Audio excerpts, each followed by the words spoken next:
Cheers and good morning, Guten Morgen from Tyrol, from the Alps in Tyrol. It is your mountain soul guide, Coach K, with a cup of ceremonial cacao. It doesn't replace my espresso, but I got 4 more days left. 4 more days left. And this is the kickoff. I'm so excited about the next 2 weeks. Guys, in my Alpenbox group on Facebook, this is the official kickoff of Mountain Madness for the next 2 weeks. So I just wanted to do an official intro from the world's best space. It really makes me think as I sit here and look at the mountains, how the power of an intention, the power of your truth, your heart's truth, and intention. Letting go of the agenda, letting go of the timeline, and just putting it out there. And then you will find yourself there.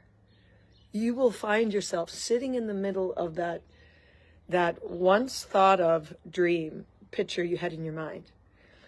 And I'm speaking about wanting to live in Europe. So just a little bit of background story.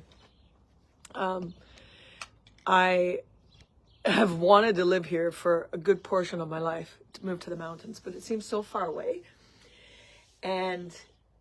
But it was, you know, those things you just know are going to happen. There's no doubt. You don't know how, you don't know when, but there's no doubt. That was this for me. And so I kept milking the thought of being in the mountains and living in the mountains, not just being in them.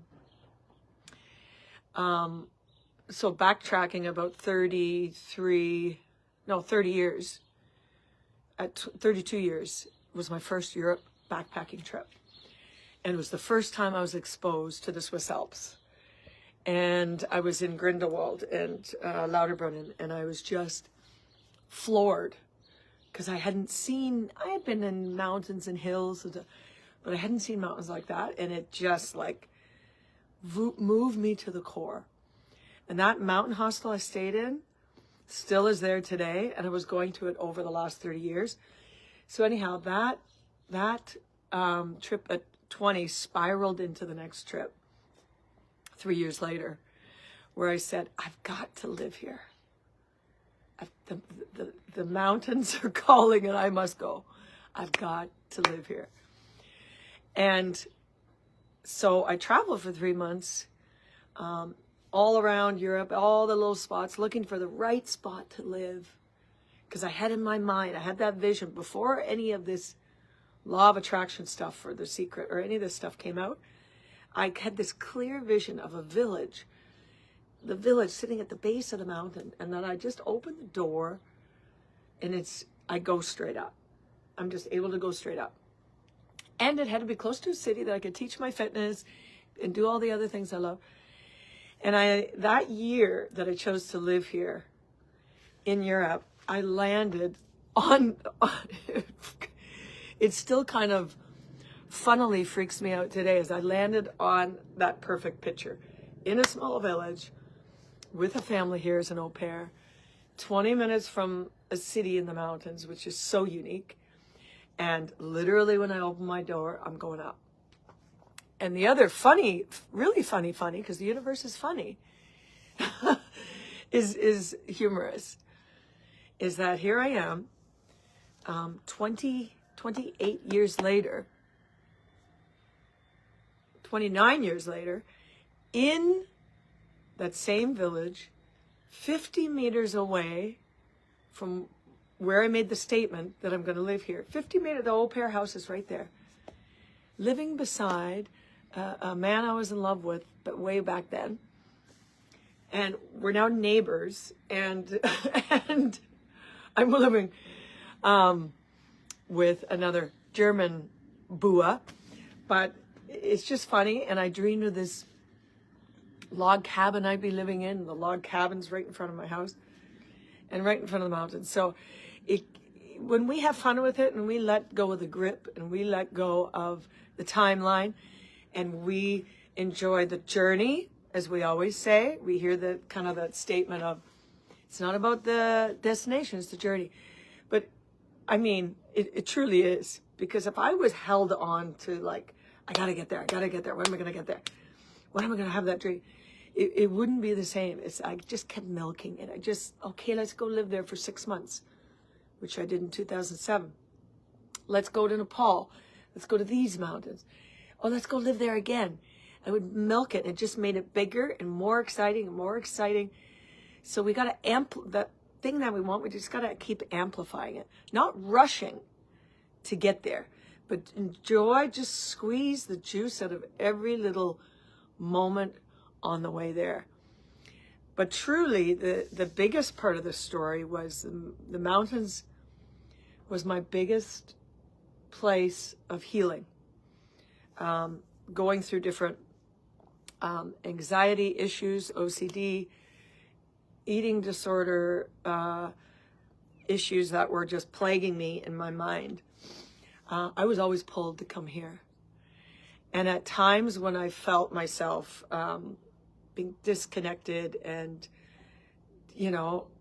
not feeling good at work, not feeling good with my husband, I just said, hey, I gotta go. I'm literally being called to go to the mountains. So that's what I did in 2007. And I left on a one-way ticket.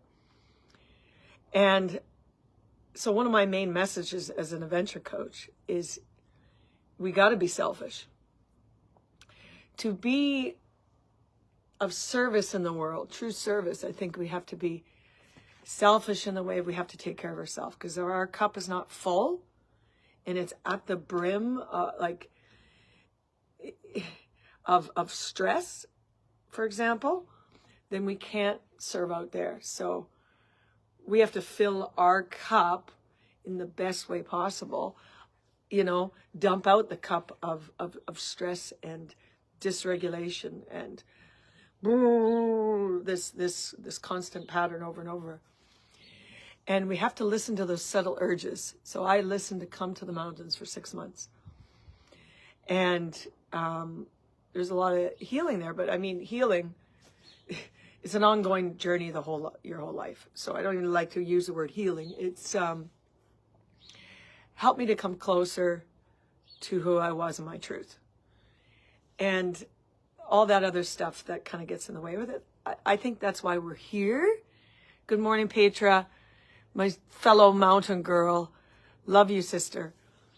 Yeah, so I think that's why we're here as humans, is to, over the time, let go of all that stuff we've built up, that shell or that idea of how we thought it should be.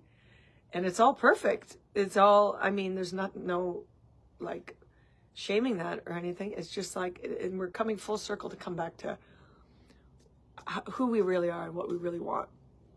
And some things in our life are clear and they pull us.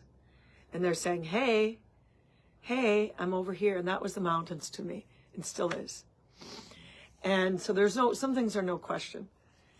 When I would come to the mountains, I would feel like, it makes me emotional.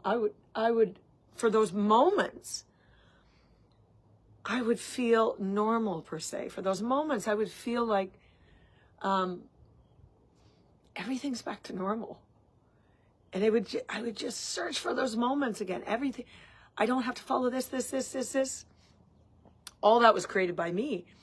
But it pulled me out of the facade of what I thought I needed to be. And it literally grounded me and gave me those wafts of, this is what life is really like. And so over the years, I put myself in the mountains to come back to me as often as possible. And it's become my church, my therapist, my training ground. There's a whole list of what it's become. Community, it's just my wow in every way. And so I became a mountain soul guide, and I thought, I have to guide people here in the mountains. People have to experience the same thing that I experienced all those years, to open up more, to just soften a bit more, to just, whew. And I don't care if you're 20, 60, 70, 80, it does something to you. And so I've created this space of these adventures, whether one-on-one or group, where people can come together and the mountains does the work. I just put people in them and bring them to different places. And then I just get to watch this beautiful unfolding of life amongst these souls, things happening. And things happen differently for each person. They're there for their own reason. And as an adventure coach, as a master adventure coach, life coach, then I get to hold space for people to navigate their inner terrain, which is the toughest one. Has been for me, and it is for most people. And using the mountains as a metaphor to be bold and brave and go in with curiosity and compassion on the parts that keep us stuck, on the parts that haven't moved, and the parts that, the patterns that keep repeating and don't serve us anymore. Maybe they served us 10 years ago, 15, 20 years ago, and they served us well. But now in our lives, we don't need them anymore, but they keep showing up. How do we move those through? Well, I'm here to hold space for that as an adventure coach as well. And for people to step into their fears and just do it in the best place of all, in the mountains. So, I mean, that was a long intro, but I just wanted to give an intro into kicking off this Mountain Soul series, this Mountain Madness 2 weeks. So you have a little bit of background into everything that's showing up for the next 2 weeks. So there's going to be fitness classes for training for the mountains, mobility, yoga for hikers, different themes each day, interviewing adventurers, and just so much juicy stuff. And thank you, Petra, for being here. You're amazing. And all I ask of you guys in this group is your presence, is your, if you want, I'm not forcing you, of course, but to participate as much as possible and to drop in here what you want to hear more of, like little things you want to hear more of pertaining to adventure in the mountains. And whoever I see the most participating here wins a prize, wins a couple coaching sessions. There's a first and second prize there. You can see it in the post I put yesterday. So if you want to, if you are going on an adventure, thinking of it in the future, get involved in this as much as you can, participate. And I'm here for you guys. So what you want to hear more of, I'll be here with it. Anyhow, my friends, peace out. Happy Mountain Monday. And have the best week ever. Let's kick off this Mountain Madness with some craziness. Petra, you're amazing. Have a great day. Yeah.